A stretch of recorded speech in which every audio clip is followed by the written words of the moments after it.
پچھلے دنوں ایک 22 سالہ بچہ نے 55 منٹ مجھے فون پہ صرف ماں بہن کی گالی نہیں دی، باقی سب کچھ کیا، اور میں 55 منٹ سنتا رہا۔ ایک ہفتہ میرے سر کا درد نہیں گیا۔ 55 منٹ، اور 22 سال کا ان پڑھ نوجوان وہ بکواس کرتا گیا، اور میں 55 منٹ میں سنتا ہی رہا۔ ہر تھوڑی دیر بعد کرنا کہتا بیٹا کو ٹھنڈے تو ہو جاؤ، کوئی ہنس کے تو دکھا دو، کوئی آؤ، کوئی پیار محبت کی بات بھی کر لیں۔ آخر میں جا کر کہنے لگا ایک بات ہے کہ آپ کا صبر بہت بڑا ہے، آپ نے مجھے بہت برداشت کیا۔ دعوت دینے میں داعی ذلیل ہوتا ہے، جس کو دعوت دی جا رہی وہ اس کو ہم احترام دیتے ہیں، عزت دیتے ہیں۔ شرابی آ رہا ہے ہم عزت دے رہے ہیں، جواری آ رہا ہے، زانی آ رہا ہے، سود خور آ رہا ہے، تشریف لائی بیٹھ جائیے۔ تو تیسری بات یہ چاہتا ہوں کہ آپ کا تبلیغ میں جانے کا جو جذبہ ہے وہ نبیوں والا ہو۔ یہ بات کے جذبے بنے ہیں، پڑھانے بیٹھ جاؤں، پڑھنے بیٹھ جاؤں، کتاب لکھوں، کوئی کہیں ممبر پہ بیٹھ جاؤں، کہیں خطابت پہ بیٹھ جاؤں، کہیں درس قرآن مل جائے، کہیں دارالفتاء مل جائے، یا کسی شیخ کا مرید ہو جاؤں تو مجھے خلافت مل جائے اور میری پیری مریدی بھی چل جائے، یہ بہت بات کے جذبے ہیں۔ میرے نبی اور صحابہ تھا کبھی عرش پر، کبھی فرش پر، کبھی ان کے در، کبھی در بدر، غم عاشقی تیرا شکریہ میں کہاں کہاں سے گزر گیا، کہیں راستوں میں تنہا، کہیں ہوں ورود صحرا، میں جنوں کا ہم سفر ہوں، میرا کوئی گھر نہیں ہے۔ یہ جذبہ پیدا کرنا چاہتا ہوں، کیونکہ جو کام آدمی کرنا چھوڑ دیتا ہے وہ پھر ذہنوں سے نکل جاتا ہے، پھر ایسا نکلتا ہے کہ وہ بھولنا بھی۔ اب میں بے شمار حدیثیں بھول چکا ہوں، اللہ کا فضل ہے پاکستان میں سب سے پہلے حدیث کی نص کو بیان میں اللہ نے میرے ذریعے سے پیش کروایا، ورنہ کوئی عالم حدیث حضور نے فرمایا کہ جو 5 وقت نماز پڑھے گا اس کے گناہ معاف ہو جائیں گے، اس طرح تو بیان ہوتی تھی، لیکن اس کو اس کی نص کے ساتھ من قام رمضان ایمانا و احتسابا غفر له ما تقدم من ذنبه۔ اور یہ میں نے نا، یہ ہے بات 82 میرا بیان تھا لاہور مرکز میں فجر کے بعد، تو اس کے بعد میں بیٹھا ہوا تھا تو دو بالکل نہیں وہاں نہیں، ادھر مترا والی میں اجتماع تھا، تو میرا بیان ہوا عصر کے بعد، مغرب کے بعد مولانا نذر الرحمان صاحب، تو میں مسجد میں بیٹھا تھا تو دو بالکل ان پڑھ بوڑھے آپس میں تبصرہ کر رہے ہیں، پنجابی تھے، یار وہ مولوی بچہ جو ہے یہ تو حدیثاں ہی پڑھی گیا، حدیثاں ہی پڑھی گیا، تو اتنا اثر لے رہے تھے اس کی، قرآن ہی پڑھی گیا، حدیثاں ہی پڑھی گیا۔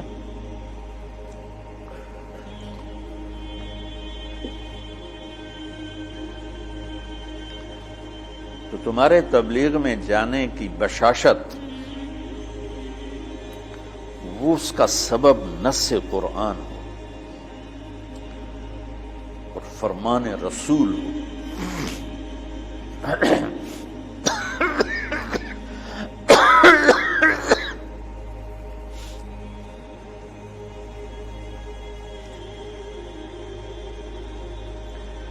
تو اس لیے میں نے یہ مدارس بنائے کہ اللہ میرے ذریعے سے ایک ایسی نسل تیار کر دے میرے دنیا سے جانے سے پہلے جن کو علم میں رسوخ ہو، علم ذوق، علم و باج کرے فقیری، کافر مرے دیوانہ ہو، سہ وریاں کرے عبادت کلو، اللہ تو رہے بیگانہ ہو۔ یہ سلطان باہو رحمت اللہ علیہ کا فرمان ہے کہ علم کے بغیر جو فقیری کرتے ہیں تو دیوانہ ہی ہوتے ہیں، پاگل ہوتے ہیں، شریعت کا ہی نہیں پتا تو فقیری کیا کرنا۔ ہمارا ایک دوست تھا، جب ہم لاہور پڑھتے تھے تو ایک گدی نشین کے نا فیملی سے تھا، تو جب اس کے پاس پیسے ختم ہوتے وہ ایک مریدوں میں چکر لگا کے پیسے اکٹھے کر کے آ جاتا تھا. اب ہم تو باپ کے پیسوں کا انتظار کرتے تھے، وہ مریدوں سے لے کے آ جاتا تھا. تو کہنے لگا ایک جگہ میں گیا تو کہا ہمارے جو ہوتے تھے نا چیلے وہ بڑے ٹرینڈ ہوتے تھے، یعنی ہمارا تصور بٹھانے کے لیے. تو کہا میں ایک جگہ گیا تو ایک مرید اپنے بچے کے ساتھ ہے، تو وہ بچہ کہتا ابا یہ پیر دی تا داڑھی کوئی نہیں. تو میرا جو چیلا بیٹھا تھا کہا ہوئے چکا پیران دی اندر داڑھی ہوندی.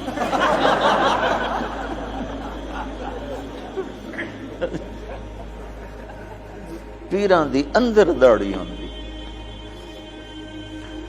تو علم و باج کرے فقیری کافر مرے دیوانہ ہو. میں چاہتا ہوں آپ قرآن سے جڑو، آپ سیرت پاک سے جڑو اللہ کے واسطے. سکھ ریت روش منصوری نو ہن ٹھپ رکھ کنز قدوری نو.